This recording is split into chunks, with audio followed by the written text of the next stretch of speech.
بتبدأ حكايتنا مع توتسويا اللي بيكون أهله كلهم عاوزين يقتلوه بسبب إن سحره بيكون ضعيف جدا، ولكن كل دوت بيتغير في عيد ميلاده الرابع. قررت أمه إنها تعمل له عملية علشان يكون عنده قوة سحرية جامدة جدا، وبنعرف إن العملية ديت بتكون محظورة وخطرة جدا، يعني إن هو ممكن يموت فيها، وهي بتحاول إن تخلي قوته بتكون كبيرة جدا وتوصل لآخر الحدود. ممكن أثناء العملية كل دوت يتدمر وكلهم يموتوا يعني. وبعد كده بنشوف بطلنا توتسويا وهو بيكون في غرفة العمليات وبيكون مرعوب جدا وبيقول لهم خرجوني من هنا. المهم بعد كده بنشوف تاتسويا وهما بيتعاملوا معاه كانه فار تجارب، وكمان بيكونوا بيعاملوه كانه الحارس الشخصي بتاع العيله. وهنا بتبدا قصه تاتسويا الحقيقيه، وبنعرف ان هو قادر ان هو يطور سحره وبيكون عنده قوه جباره جدا، وبيكون عنده قوه اسطوريه جدا، وكل دوت بيخبيه عن عيلته. وعيلته طبعا بتكون بتعامله بطريقه وحشه علشان هو لسه ما طورش السحر بتاعه، وكانوا بيعاملوه على انه اقل منهم، حتى لما بيسافروا بيقعدوه في درجات اقل منهم، واللي كان بيكون بيتهان جدا على الرغم من انهم اغنياء جدا، وبيكون جعان طول الطريق. ومع ان باقي العيله كانوا بيستخدموا اعلى الدرجات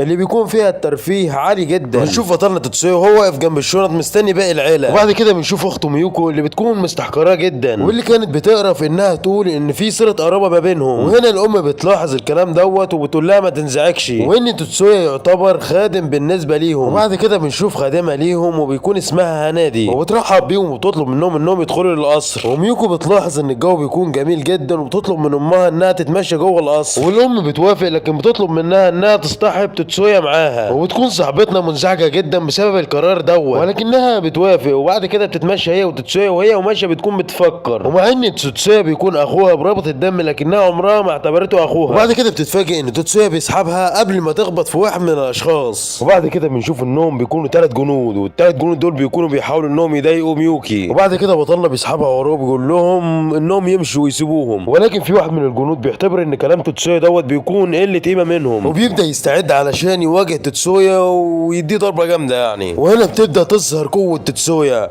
وبيصد الضربه وبكل سهوله، والكل طبعا بيكون مصدوم، حتى ميوكي هي كمان بتكون مصدومه، وبتقول هو ازاي قدر ان هو يصد الضربه ديت. والجندي بيرجع لورا شويه وبيبدا ان هو يستعد علشان يواجه تاتسويا، وتاتسويا بيصد كل ضرباته وبيديله ضربه وبيهزمه حرفيا. وهنا بقى الجنود بيخافوا وبيهربوا كلهم حرفيا. وبعد كده تاتسويا بياخد اخته وبيمشوا ولا كأن في اي حاجه حصلت. وللمره الاولى ميوكي بتحس بقوه اخوها تاتسويا، وبتبدا تحس بتغير مشاعرها بتجاه اخوها. ولما بتروح بتكون فرحانه جدا وبتحكي لنامي ان اخوها قدر ان هو يحميها. وبعد كده بيجي تاتسويا وبيقول ان هو كان بينفذ الاوامر بس، فامه بتكون فرحانه جدا ان هو عرف مكانته في العيله وان هو مش اكتر من حارس شخصي لميوكي. وهنا ميوكي بتكون زعلانه جدا وبتقول ان تاتسويا ليه مش واحد من العيله والكل بيتعامل معاه بالطريقه الوحشه ديت. وبعد كده نامي بتدخل عليه وبتقول لها ان امها بتكون مريضه جدا وهي لازم تحضر الحفل الملكي عشان تمثل مكان امها. وبعد كده بنشوف انها اخدت تاتسويا ومشيت، وبنشوف هنامي وبتكون زعلانه جدا بسبب علاقتها هي وتاتسويا، وانها نفسها ان الاخوات دول يرجعوا مقربين زي الاول. وبعد كده عمهم بيكون مستنيهم في الحفله، وكالعاده بيتجاهلوا تاتسويا وبياخد ميوكي وبيعرفها على كل اللي موجودين في جوه الحفله. وبعد كده ولاد عمها بيسلموا عليه وبيسالوا على تاتسويا، اول ما بيشوفوه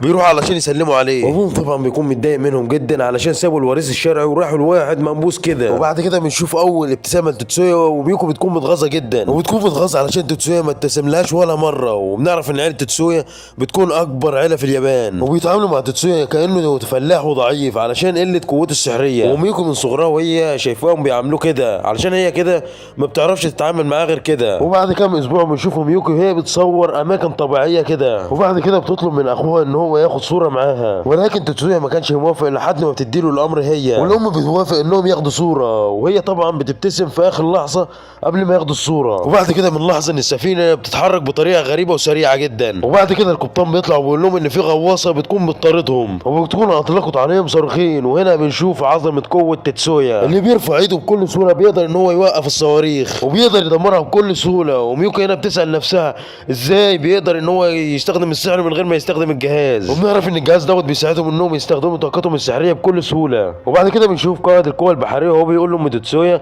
ان هو ما عندوش القوه جوه الميزانيه ان هو يعرف مين اللي ضرب الصاروخين دول وليه ان الغواصه كانت بتطاردهم، وبيبدا ان هو يعتذر بالموضوع دوت. وبعد كده الام بتقول له ما تقولش اهم اي حاجه وتعالى معايا علشان توصلني لبره. وبعد كده بنشوف الثلاث جنود اللي اتخانق معاهم تتسويا. وبعد كده القائد بيكتشف ان هو دوت الشاب اللي ضرب واحد من جنوده، وبيبدا القائد ان هو يعتذر لتتسويا على اللي حصل دوت وبيدعيه على حفله في المقر بتاعهم. وبعد كده بنشوف العيله وهم بيتفقوا ان ميوكي تسافر فتره معينه كده، وبتبدا الام تقول لتتسويا ان هو يقبل عقد القائد وكمان ان هو يحاول ان هو يتدرب في الوقت اللي ميوكي مش هتكون فيه موجوده. ولكن ميوكي بتقول لامها انها عاوزه تروح مع تتسويا علشان تشوفه وهو بيتدرب مع الناس وتتاكد من قوته علشان تكون مطمنه على نفسها وانها يكون معاها حارس قوي. وبعد شويه الحاح الام بتوافق انها تروح مع تتسويا، وبعد كده بتطلب من تتسويا ان هو ينادي ميوكي باسمها العادي علشان ما حدش يعرف بالمعامله اللي بيعملها له. وبعد كده بيروحوا مقر الجنود وبيتفاجئوا ان الجنود بيتدربوا من غير ما يستعملوا اي قوه سحريه. وبعد كده القائد بيقول لتتسويا لو عاوز يخش في قتال مع اي واحد من جنوده. وبعد كده بيندع على واحد من جنوده اللي بيكون حاصل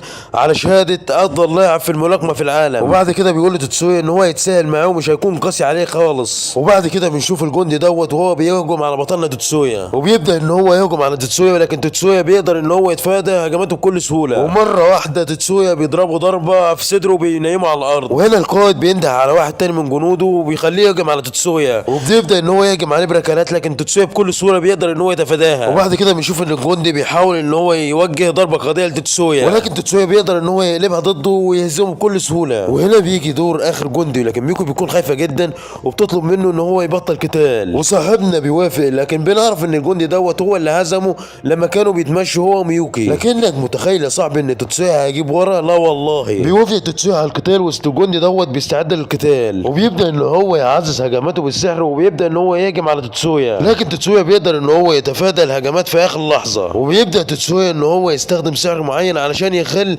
توازن الجندي، وفعلا بيهجم على الجندي ومن ضربه واحده بيقدر ان هو يوقعه على الارض. والجندي بيكون مفزوم جدا من قوه تتسويا، ومش الجندي بس وكمان ميوكي والناس كلها. وبعد كده الجندي بيقف وبيعترف لتتسويا بهزيمته، وكمان بيتاسف له وبيعترف بيه كصديق، وبيعرف ان هو بيكون شغال في الطيران الملكي، وبيقول له يتصل بيه في اي وقت بيكون حاسس فيه بالملل. وبعد كده بنشوف هو بيكون قاعد لوحده، فميوكي بتكون معديه وبتقول له هو ليه بيكون قاعد اغلبيه الوقت لوحده ومش بيحب ان هو يتمشى. طيب لو عجبك الانمي ما تنساش تشترك في القناه وتفعل زر الجرس، ويلا سلام سلام سلام.